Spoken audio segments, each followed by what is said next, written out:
नमस्कार साथियों, advocate Narendra Joshi YouTube channel पर आपका हार्दिक स्वागत है। साथियों, आज हम बात कर रहे हैं कि जब किसी पीड़ित व्यक्ति के साथ कोई घटना कारित होती है तो पुलिस द्वारा आसानी से उसकी एफआईआर क्यों दर्ज नहीं की जाती है। एक्चुअली इस मैटर में मैं आपको बता दूं कि पुलिस यदि हर रिपोर्ट पर एफआईआर दर्ज करने लग जाए तो उनके पुलिस थाने के अंदर एफआईआर का अंबार लग जाएगा। दूसरी बात, उनके पास इतने संसाधन नहीं होते कि वह प्रत्येक केस को उस रूप से इन्वेस्टिगेट कर पाए और न ही उतने पुलिसकर्मी होते हैं कि प्रत्येक केस के लिए वो उनको लगा दे। एफआईआर की संख्या ज़्यादा होने पर यह माना जाएगा कि उस एरिया के एसएचओ द्वारा, थानेदार द्वारा अपने एरिया के अंदर अपराधों पर लगाम नहीं लगाई जा रही है, यानी कि उसका ट्रैक रिकॉर्ड भी खराब माना जाता है। इसके साथ जितनी भी एफआईआर दर्ज होती है उन एफआईआर को उन्हें एनसीआरबी रिकॉर्ड के अंदर देना पड़ता है, जिससे ये जो आंकड़ा होता है वो पूरे डिस्ट्रिक्ट का और पूरे स्टेट का आंकड़ा बनता है कि स्टेट में कितने अपराध बढ़े हुए हैं। यही कारण है कि जब किसी मैटर के अंदर किसी व्यक्ति के साथ कोई अपराध कारित होता है तो पुलिस द्वारा आसानी से उसकी एफआईआर दर्ज नहीं की जाती है। वैसे तो संज्ञेय मामलों के अंदर किसी भी पुलिसकर्मी का ये पूरी ड्यूटी बनती है जो उस समय वहाँ पर मौजूद है कि वह आपके रिपोर्ट को ले और एफआईआर दर्ज करे। ललिता कुमारी बनाम उत्तर प्रदेश के मामले में भी सुप्रीम कोर्ट ने इस मामले में क्लियर कहा है कि किसी भी पीड़ित की एफआईआर को तुरंत दर्ज किया जाए, उसे तकलीफ नहीं होनी चाहिए और केस की प्रॉपर इन्वेस्टिगेशन होनी चाहिए। अब जब किसी व्यक्ति के साथ कोई अपराध घटित हुआ है, अगर संज्ञेय अपराध हुआ है तो पुलिस द्वारा तुरंत एफआईआर दर्ज कर दी जाती है, लेकिन कई बार ऐसा भी देखने में आया है कि संज्ञेय अपराध होने के बावजूद भी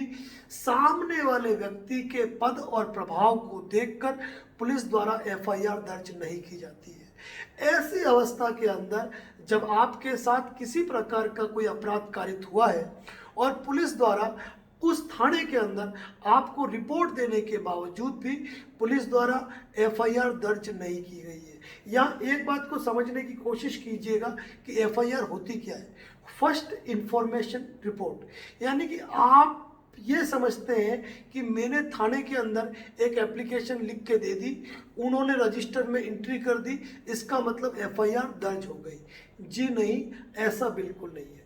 यदि आपने कोई रिपोर्ट लिखकर थाने में दी है तो वहाँ पर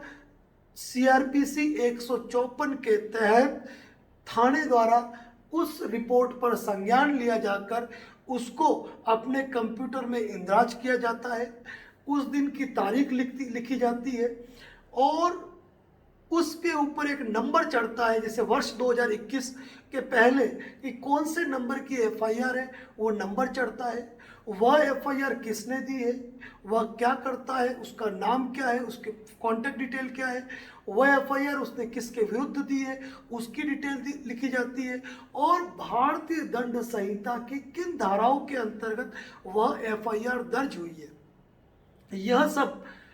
टाइप होता है। उसके बाद उस फॉर्मेट को निकाला जाता है और उसकी एक प्रति निःशुल्क उस व्यक्ति को दी जाती है जिसने कि वह एफआईआर दर्ज करवाई है, तो वह होती है एफआईआर। एक आम व्यक्ति ये समझता है कि मैंने थाने में रिपोर्ट दे दी और मेरी एफआईआर दर्ज हो गई, ऐसा बिल्कुल भी नहीं है।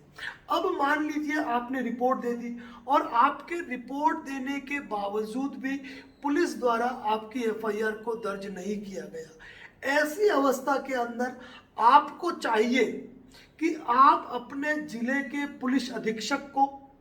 जरिए स्पीड पोस्ट या व्यक्तिगत रूप से मिलकर 2 कॉपी के अंदर अपनी कंप्लेंट आप उनको दें और बताएं कि आपने पुलिस थाने के अंदर इस तारीख को यह रिपोर्ट दी, लेकिन पुलिस द्वारा एफआईआर दर्ज नहीं की गई है, तो इसमें त्वरित एफआईआर दर्ज करके पुलिस थाने को निर्देशित करें कि वह कार्रवाई करे। यह रिपोर्ट यदि आप फिजिकल रूप से प्रेजेंट होकर अपने जिले के आला कमान एसपी को देते हैं तो वहां से आपको एक रिसिप्ट मिलती है कि आपने वहां पर एक परिवाद दिया है। यदि आप इस रिपोर्ट को स्पीड पोस्ट के माध्यम से भेजते हैं तो आपके पास पोस्ट ऑफिस की रसीद रहती है, जिसको ट्रैक करके आप उनको कब प्राप्त हुआ उसकी जानकारी ले सकते हैं। अब कभी कभी ऐसा भी होता है कि थाने में देने के बाद, पुलिस थाने में देने के बाद भी एफआईआर दर्ज नहीं हुई और पुलिस के आला कमान अधिकारी यानी एसपी को देने के बाद भी एफआईआर दर्ज नहीं होती है। ऐसी अवस्था में आपको ये चाहिए कि अपने क्षेत्र के, अपने एरिया के वकील साहब से मिलकर उन्हें यह जानकारी अवगत कराएं और उन्हें बताएं कि एसपी को रिपोर्ट देने के बाद भी और थाने में रिपोर्ट देने के बाद भी आपकी एफआईआर दर्ज नहीं हुई है। ऐसी अवस्था में आपके वकील साहब दंड प्रक्रिया संहिता की धारा 156 सबसेक्शन 3 के अंतर्गत एक परिवाद दाखिल करेंगे संबंधित न्यायिक मजिस्ट्रेट की कोर्ट में। वैसे मैं यहाँ पर सजेशन देना चाहूँगा हर व्यक्ति को, यदि आपके पास वकील अवेलेबल है, एडवोकेट अवेलेबल है, तो आप थाने में भी रिपोर्ट देने से पहले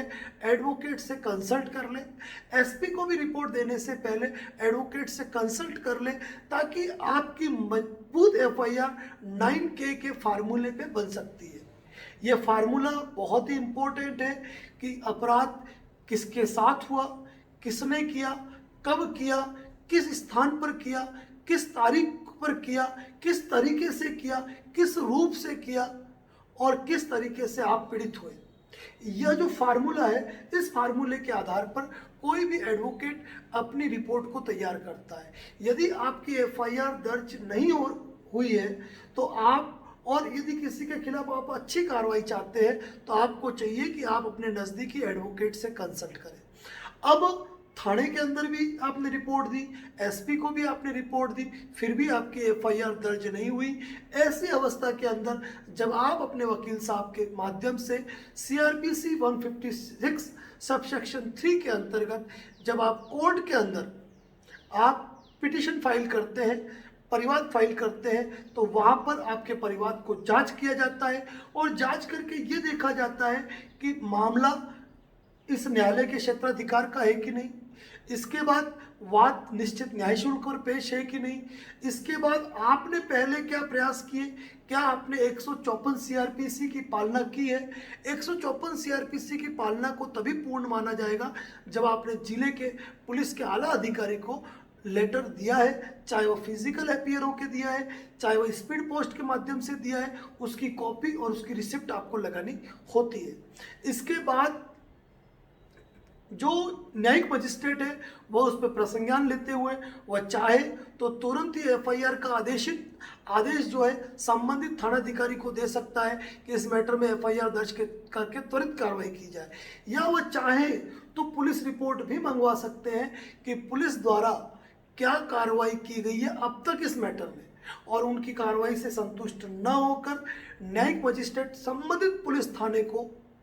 आदेश दे सकता है कि वह तुरंत एफआईआर दर्ज करके इसमें त्वरित कार्रवाई करे और न्यायालय को सूचित करे। अब एफआईआर तो दर्ज हो गई, अब एफआईआर दर्ज हो जाने के बाद आगे का प्रोसेस क्या रहता है, किस तरीके से इन्वेस्टिगेशन होता है, पीड़ित के बयान किस रूप से होते हैं, एक्यूज्ड जिनके ऊपर आपने आरोप लगाया है उनके खिलाफ किस रूप से चार्जशीट फाइल होती है, या किस तरीके से उस केस में एफआर पेश होती है, या आप फेयर इन्वेस्टिगेशन कैसे करा सकते हैं। इस संदर्भ में भी हमारा वीडियो इसी यूट्यूब चैनल पे अगली कड़ी में प्रकाशित होगा। यदि आप इस चैनल पर नए हैं तो चैनल को सब्सक्राइब जरूर करें और प्रत्येक ग्रुप के अंदर आप इस वीडियो को शेयर करें, क्योंकि आम व्यक्ति जो जाता है पुलिस स्टेशन तो वहाँ उनके साथ जो सलूक किया जाता है वो पुलिस का अच्छा सलूक नहीं होता है, और एक आम व्यक्ति रिपोर्ट देखकर ये समझता है कि मेरी एफआईआर दर्ज हो गई, जो पूरी तरीके से